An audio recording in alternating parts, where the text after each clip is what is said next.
Hello student, आप सभी का आपके अपने डिजिटल प्लेटफॉर्म एजुकेशन राज में स्वागत है। और मैं देवराज सर 3.3 बोर्ड परीक्षा की दृष्टि से महत्वपूर्ण एक्सरसाइज है और इसका पहला सवाल का महत्वपूर्ण सवाल है, पहले का, दूसरा और छठा।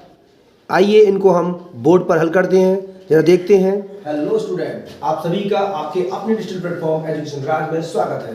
तो मैं देवराज सर, मैं आपको बता चुका हूं पहले ही कि प्रश्नावली 3.3 परीक्षा बोर्ड या कह सकते हैं यूपी बोर्ड परीक्षा 2023 के लिए बहुत ही ज्यादा उपयुक्त और बहुत ही ज्यादा महत्वपूर्ण है। और इसका पहला सवाल में दो सेक्शन ऐसे हैं जो बहुत ही ज्यादा मोस्ट इंपोर्टेंट है। एक तो पहले सवाल का सेकंड सेक्शन और एक छठा सेक्शन। तो मैं पहले सेकंड करा रहा हूं और उसके तुरंत बाद मैं छठा सेक्शन भी जरूर कराऊंगा। तो देर न करते हुए हम इसको हल करते हैं। चलिए सॉल्व करते हैं। और सॉल्व करने से पहले एक बार इसको पढ़ लेते हैं। इंट्रोडक्शन क्या कहता है? निम्न रैखिक समीकरण युग्म को प्रतिस्थापन विधि से हल कीजिए।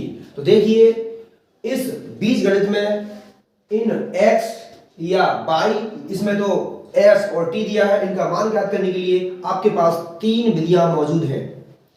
एक आपका प्रतिस्थापन, दूसरा है आपका वज्रगुणन और तीसरा है विलोपन विधि। लेकिन जिस विधि को सवाल कहेगा हम सवाल उसी विधि में हल करेंगे।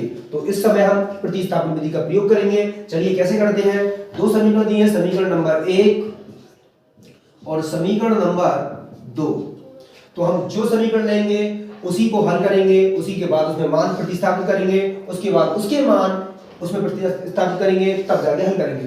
तो लिखेंगे हम समीकरण 1 से, समीकरण 1 लेंगे हम लिखेंगे s माइनस टी बराबर 3।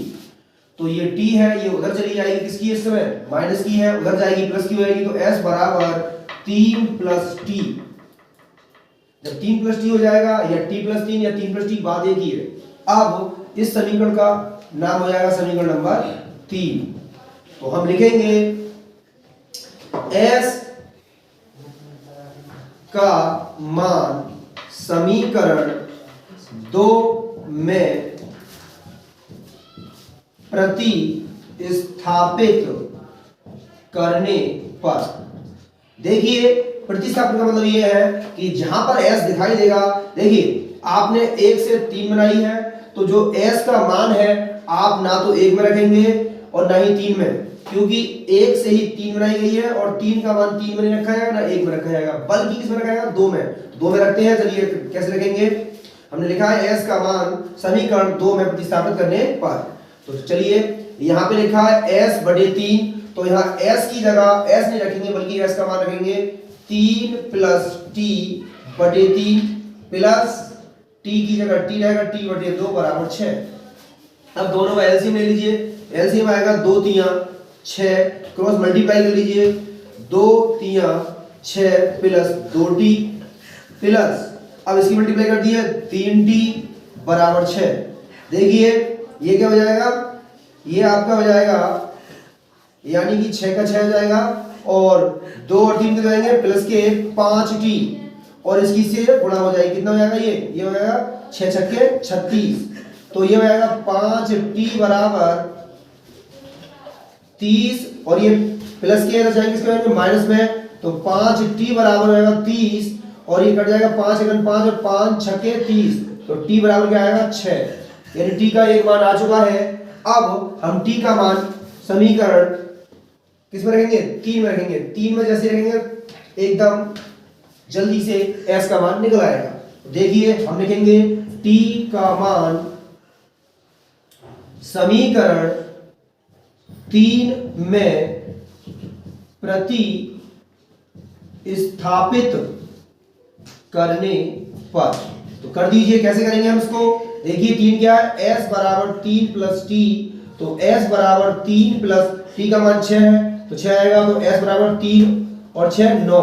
इस प्रकार से हमको दोनों मान प्राप्त हो जाते हैं, t बराबर 6 और s बराबर 9। इस प्रकार आपका t व s का मान निकल आता है। यही है प्रतिस्थापन विधि।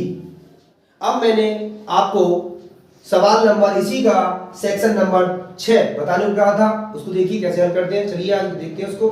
3x/2 माइनस 5y/3 बराबर -2। समीकरण नंबर 1। x/3 प्लस y/2 बराबर 13/6। समीकरण नंबर 2। सॉल्व, इसको हल करते हैं। सॉल्व, देखिए हल करने के लिए क्या करेंगे हम ये अभी रैखिक समीकरण में नहीं है, क्योंकि ये बटे में है।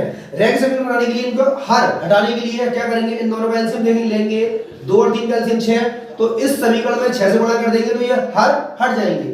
और 3 और 2 इनका भी एलसीएम 6 आएगा, इसमें भी 6 से गुणा कर देंगे तो इनका भी हर हट जाएगा। इसलिए समीकरण नंबर 1 व समीकरण 2 में 6 से गुणा करने पर कर दीजिए।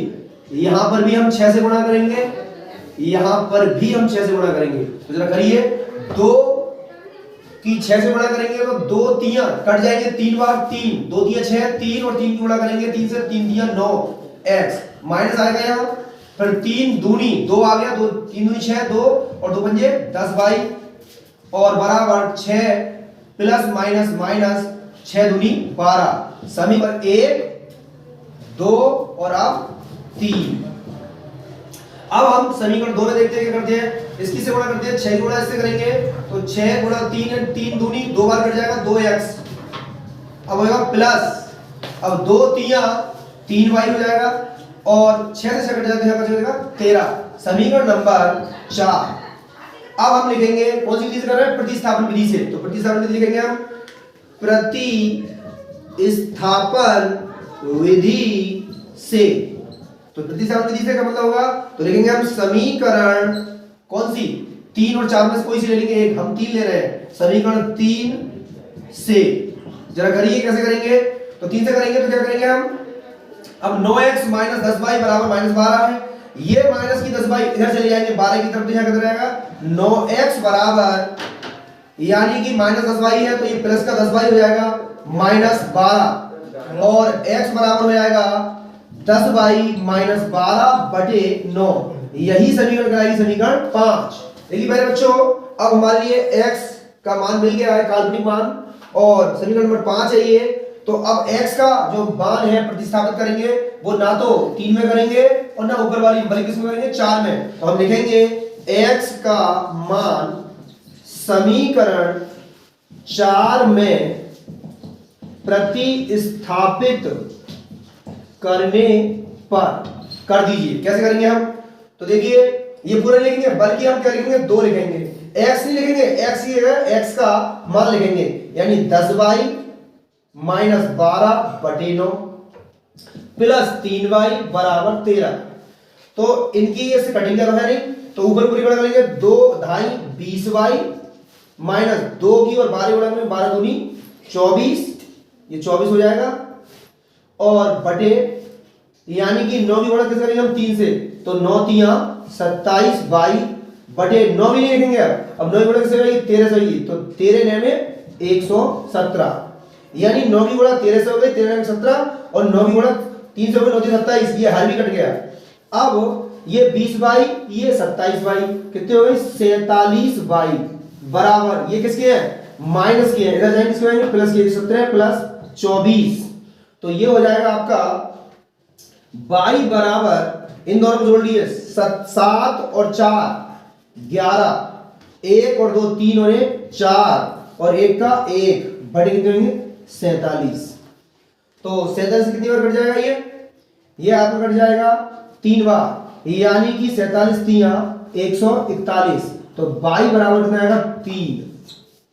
अब हम y का मान समीकरण किसमें 5 में प्रतिस्थापित कर देंगे, तो लिखेंगे y का मान समीकरण 5 में प्रतिस्थापित करने पर कर दीजिएगा। तो समीकरण 5 क्या है, x बराबर 10y माइनस 12/9, तो x बराबर 10 गुणा y का मान 3 माइनस 12/9, तो x बराबर 10 तियां 30 माइनस 12/9, x बराबर 30 में से 12 जाएंगे 18 बटे 9, 9 दूनी 18, x बराबर 2। इस प्रकार से x बराबर 2 और y बराबर 3, यही आपका है आंसर। इस प्रकार के सवालों को हल करने के लिए हमारी वीडियो को देखना ना भूलें और सब्सक्राइब करना ना भूलें। Thank you so much.